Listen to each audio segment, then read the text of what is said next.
Shalom famille, c'est l'heure de méditer notre pain du jour. Laissons-nous guider par le Saint-Esprit à travers notre sœur Mylène Makaye. Que Dieu vous bénisse. Shalom famille, priorité à l'évangile. Remercions ensemble le Seigneur Jésus qui nous unit par son esprit afin de nous édifier et de nous soutenir dans notre marche chrétienne.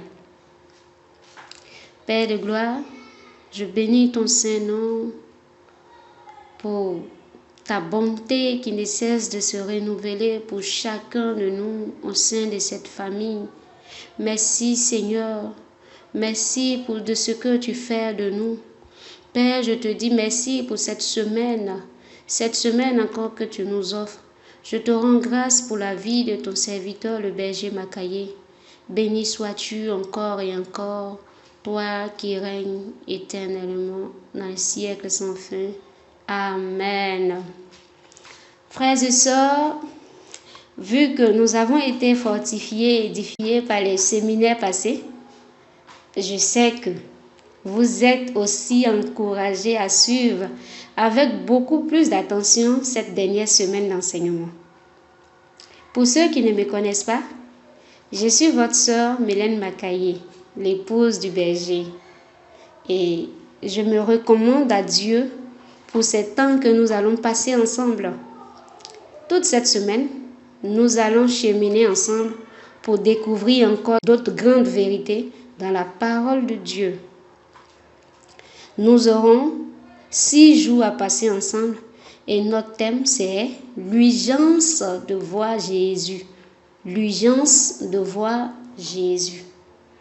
Avant tout, sachons qu'il est possible de voir Jésus à travers une apparition physique de la personne glorieuse de Jésus.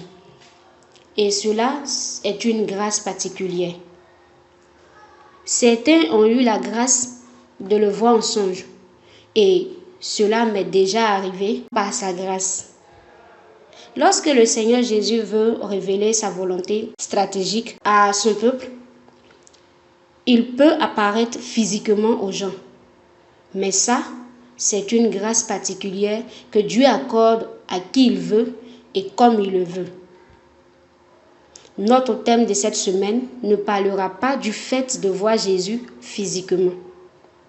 Mais croyez-moi, le fait de voir Jésus avec les yeux de la foi est une expérience tout aussi palpable et réelle comme l'expérience de voir le Seigneur physiquement. Et c'est ce que nous allons méditer ensemble.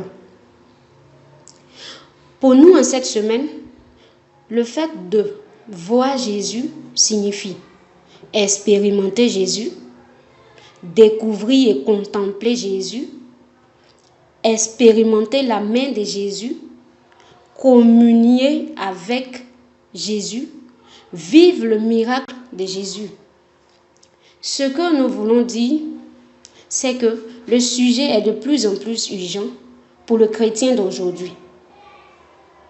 En observant le monde d'aujourd'hui, il devient de plus en plus urgent de faire ce qu'il convient de faire pour voir Jésus et pour demeurer en lui. Nous sommes le lundi 20 décembre 2021 et notre premier sous-thème c'est 3 attitudes à adopter pour prouver notre vif désir de voir Jésus. 3 attitudes à adopter pour prouver notre vif désir de voir Jésus. Lisons ensemble notre texte d'appui dans Luc 19, verset 1 à 4. Jésus, étant entré dans Jéricho, traversa la ville. Verset 2. Et voici un homme riche appelé Zachée, chef des publicains, cherchant à voir qui était Jésus, mais il ne pouvait pas y parvenir à cause de la foule, car il était de petite taille. Verset 4. Il courut en avant et monta sur un sycomore pour le voir, parce qu'il devait passer par là. À la réalité, Jésus est la réponse parfaite aux besoins de nos âmes. L'âme de chaque être humain a naturellement soif du Créateur. Il y a tout ce qu'on peut faire pour camoufler les besoins profonds de notre âme. Et il y a ce qui est vrai. Peu importe la fonction, peu importe le titre, l'âme de celui qui est dans les ténèbres a un vif désir de voir une lumière franche. Et selon Jean 1, verset 7, Jésus est la véritable lumière qui, en venant dans le monde, éclaire tout homme.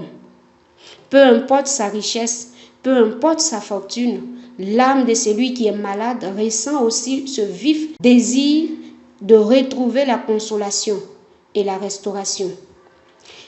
Et selon Marc, chapitre 2, verset 17, Jésus est le meilleur médecin. Il est écrit dans ce verset, « Ce ne sont pas ceux qui se portent bien qui ont besoin de médecins, mais les malades. » Cela signifie que le seul besoin de tous les malades, c'est la guérison divine auprès de Jésus, le grand médecin. Remarquez que dans la suite du verset de Marc 2, 17, le Seigneur dit, « Je ne suis pas venu appeler des justes, mais des pécheurs. » Des pécheurs.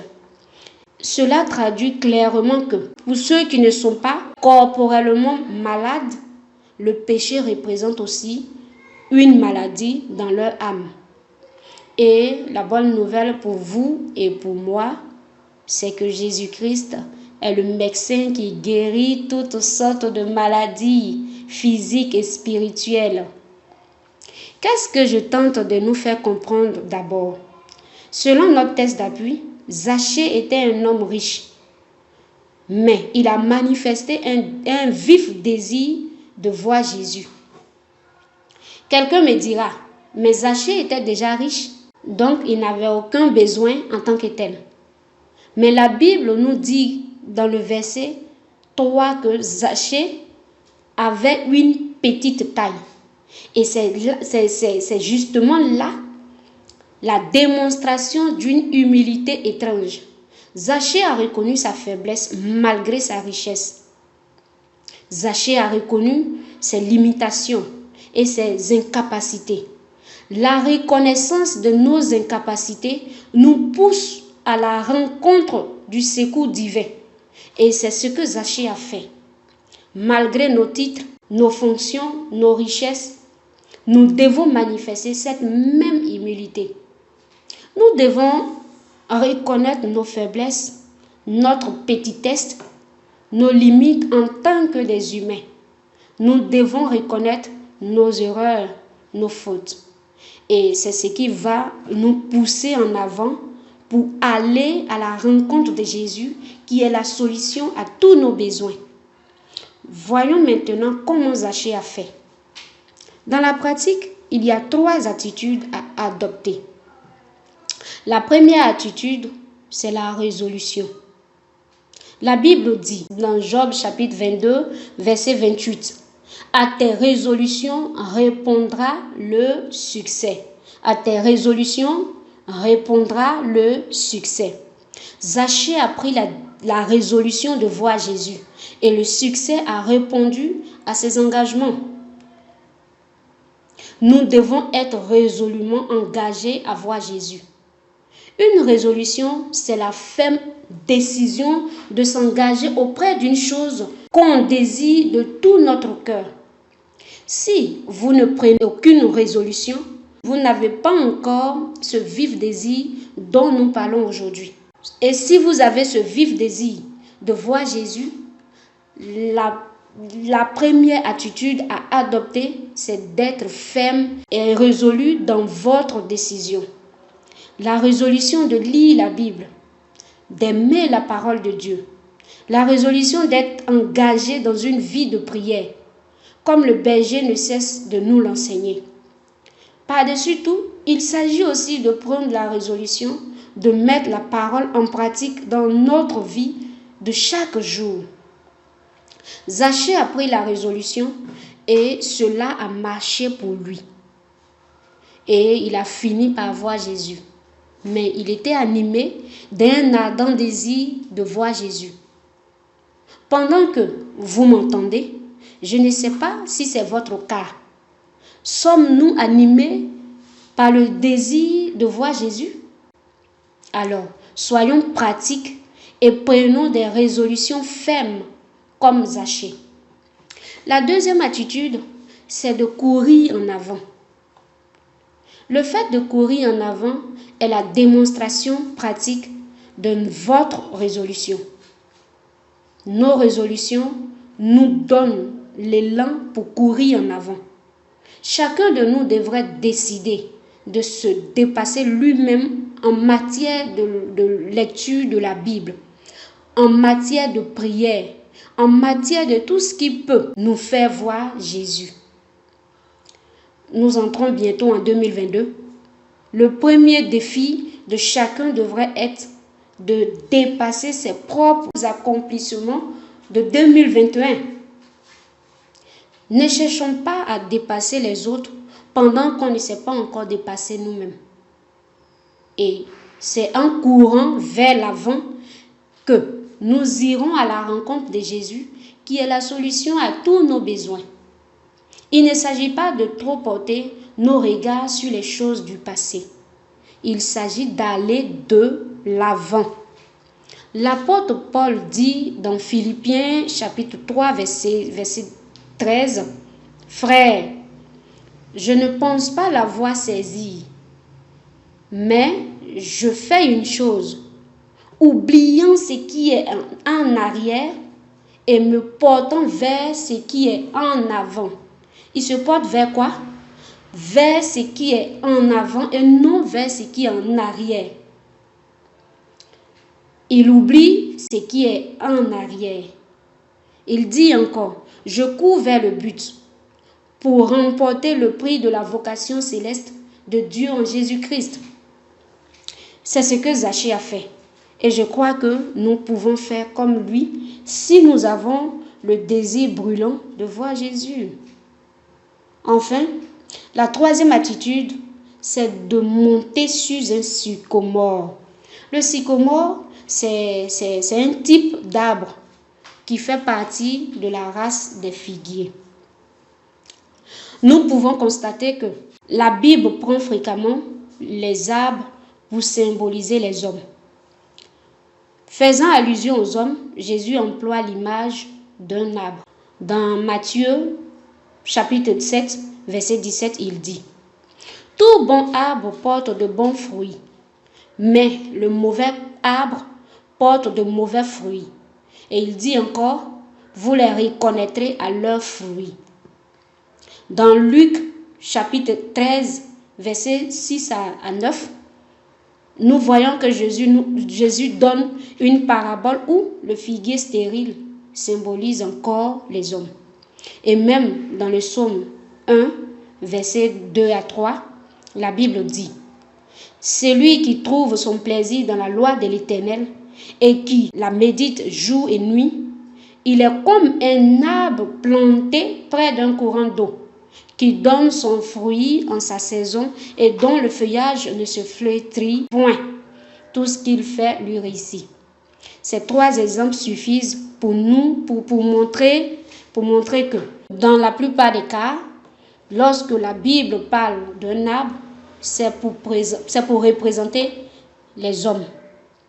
De même que le sycomore a été utile pour que Zachée puisse voir Jésus, c'est ainsi que nous devons nous faire aider par des hommes et des femmes de Dieu pour voir Jésus.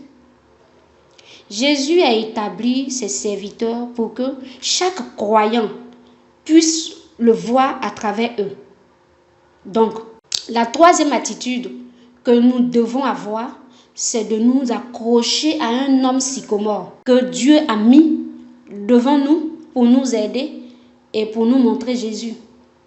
Pour ce qui nous concerne ici, c'est le berger Macaïer qui est notre sycomore que Dieu nous a donné par sa grâce.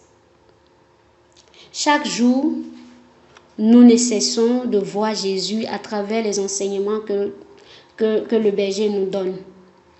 Jésus lui a communiqué une vision. Et en le suivant de près, nous croyons que notre vision de Jésus sera de plus en plus nette. Notre sycomore, c'est aussi tous les programmes qui ont été mis en place pour nous aider à grandir dans le Seigneur. Nos temps de prière de dimanche de 22 heures, nos temps de jeûne à la fin de chaque mois, nos calendriers de lecture de la Bible, ainsi que les enseignements de chaque jour. C'est tout cela notre sycomore. Montons sur notre sycomore pour voir Jésus, notre Seigneur. Nous sommes à la fin de notre temps de méditation de ce jour.